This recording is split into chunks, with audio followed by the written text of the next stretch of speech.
From a straight numbers perspective, when we give mortgages, it's done via the stress test. So the way the math works on the stress test is that higher the interest rates, we have to increase the stress test. So what you can qualify basically goes down. Yeah. Rough numbers, again, we're not talking about budget, so what you're paying on a monthly basis, but from a qualifying perspective, you're qualifying for about 20% less now.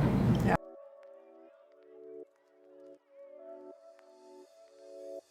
Really interesting about how it's impacting the market right now is that, obviously rates have impacted buyers' affordability, right, and the purchasing power. And like you said, it's decreasing 20%. In some cases, we've seen even more. But at the same time, prices haven't decreased 20%. On average in Vancouver, about 10%, more so in the detached market, less in the condo market. So buyers' expectations haven't adjusted, right? And they're kind of at that stuck point where they can't qualify for what they qualified before. They also can't get what they would have gotten before because the prices haven't come down by that same amount.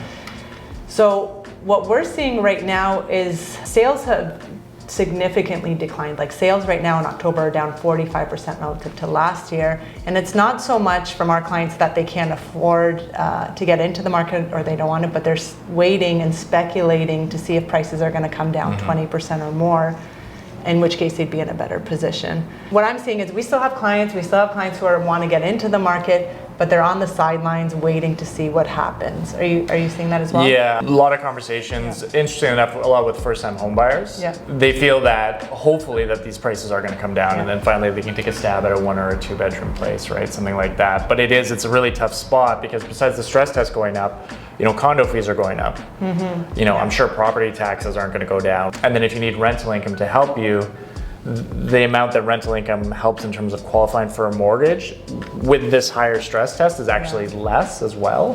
Quite a bit less, isn't it? Yeah, it can be in some cases like half of what that mortgage helper would help you before. Different lenders are different, but generally speaking, it's reduced, the assistance that it would help from a qualifying.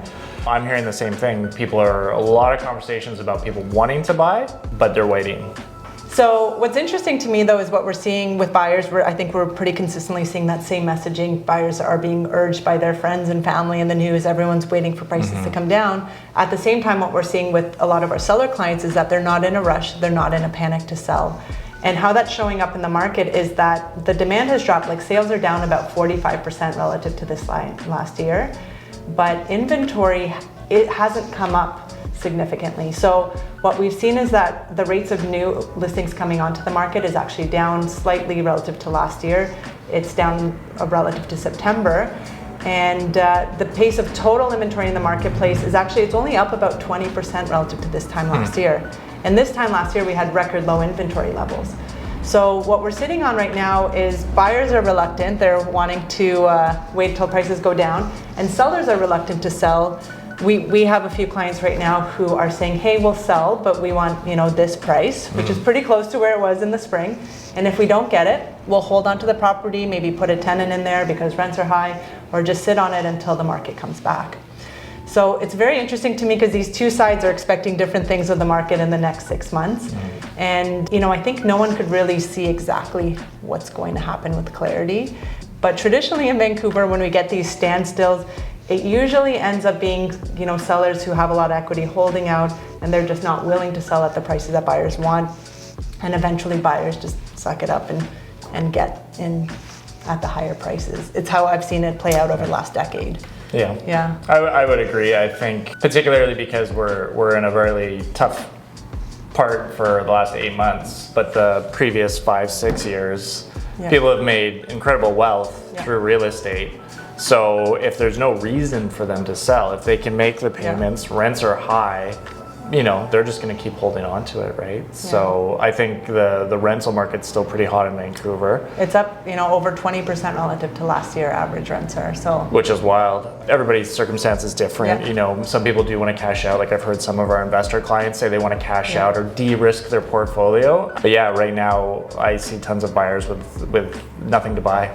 I don't give credit to government policy, but this whole implementation of the stress test, when people were paying 1.3% for their mortgage, we had to qualify them at 5.25%. Oh, really? Okay. That was the stress test. That was always the minimum that we had to qualify people at. So we would say that's stupid back then because it's 3-4 times what the actual interest rate you're paying. But it was actually a relatively, especially now that we're looking back 6 months, a good policy to implement. So people are hopefully reviewing their budget, and if they can find places to save some money, because per the math they should be able to still, stress test was 5.25%, and now they're paying 5.5%. So everybody hopefully should be okay, but they have to change potentially some of their spending or their budget or lifestyle. Yeah.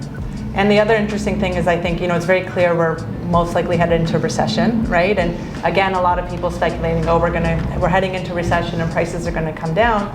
But statistically, prices sometimes actually go up in recessions, right? It's not guaranteed that prices will come down. And from what I've seen reports is, worst case scenario, they could go down, 24, 25%. But they could also go up to, I think it was 18%. Yeah. To me, the most important thing right now, if you're a buyer or seller, is not being speculative and not making your decisions based on news headlines, but really looking at your own personal numbers and looking at the big long-term picture of trying to find the solution that's right for you.